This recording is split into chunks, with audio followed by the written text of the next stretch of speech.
मुख्तार की कहानी देखिए। मुख्तार की कहानी सरकार समझ रही है कि हमने द एंड कर दिया, लेकिन ये तो सही है कि मुख्तार इस दुनिया में अब नहीं रहे,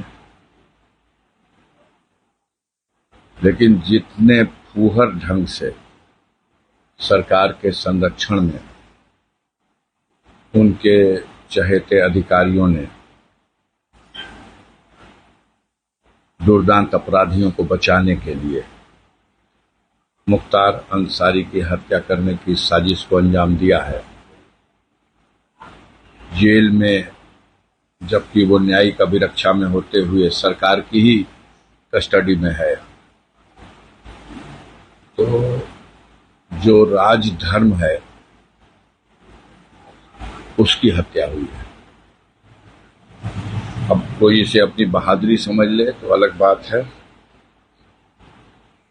अब आप चैनलों के माध्यम से सरकार ये चलवा रही है कि उनकी मौत कार्डियक अरेस्ट हार्ट अटैक के हुई। प्रथम दृष्टया पोस्टमार्टम में ये कारण आया है। हम इसका खंडन नहीं करते,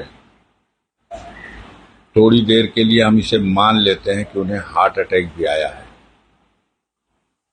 तो उस परिस्थिति में उनको पहुंचाने के लिए मेरा या जो परिजनों का आरोप है उसी वजह से ऐसा हुआ है।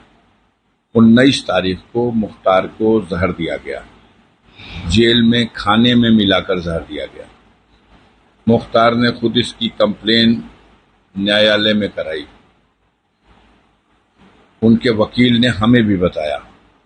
हमने खुद जेल सुपरिटेंडेंट से टेलीफोन से बात की और उसने बताया कि हाँ तबीयत खराब है। हम लोग डॉक्टर भी दो डॉक्टरों का पैनल बाहर से भी मंगाया है और जेल का डॉक्टर, ये 3 डॉक्टर उनका इलाज कर रहे हैं। हमारी ये वार्ता 20 तारीख को हुई है और उन्होंने कहा कि वो ठीक हो जाएंगे। हमने उनसे अपनी बातचीत में ये कहा है कि उनको जहर दिया गया है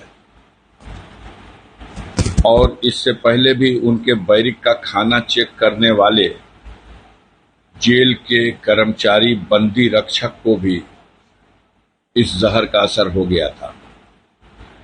जेल में डिप्टी जेलर जो उनकी जेल का बैरिक का इंचार्ज है, उसने भी एक दिन खाना चेक किया और उस जहरीले खाने को खा करके वो बीमार हो गया था और ये दोनों भी, इनकी जान बची है। हॉस्पिटल में 5 दिन एडमिट रहे हैं तब, और अब की बार ये जहर मुख्तार को भी खिला दिया गया धोखे से, तो इनको एडमिट करा दीजिए।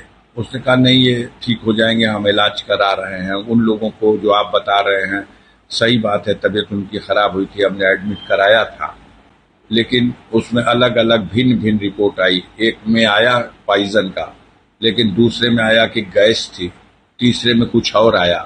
तो खैर उनकी बात अलग है, इनका हम इलाज करा रहे हैं।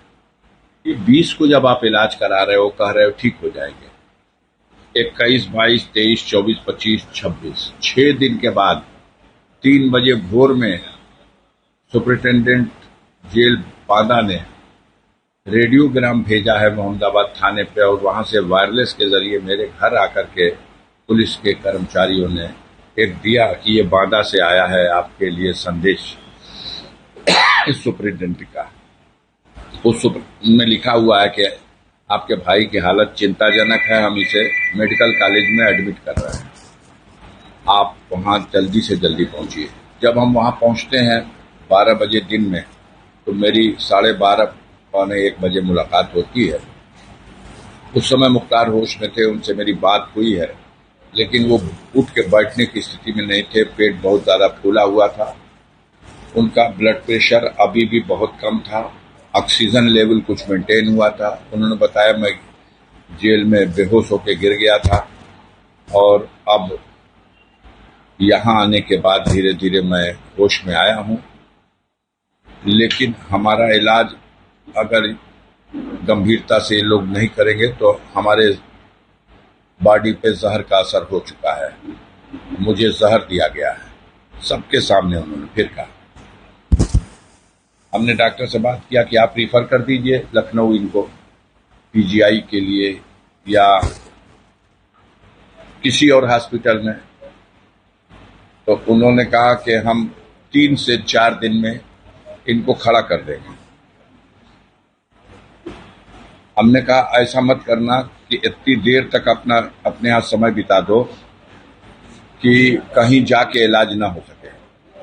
डॉक्टर के धर्म का पालन करना, समय रहते रिफर कर देना अगर कंट्रोल में ना आ रहा हो तो। उसने कहा हम 3-4 दिन में खड़ा कर देंगे, आप आके फिर मिल लीजिएगा। और मैं वहां से चला और 2 घंटा हम सफर किए होंगे, इलाहाबाद क्रॉस कर गए, जब तक मुझे वहां वकील ने टेलीफोन किया कि भैया ये फिर मुख्तार भैया को लोग जेल भेज रहे हैं।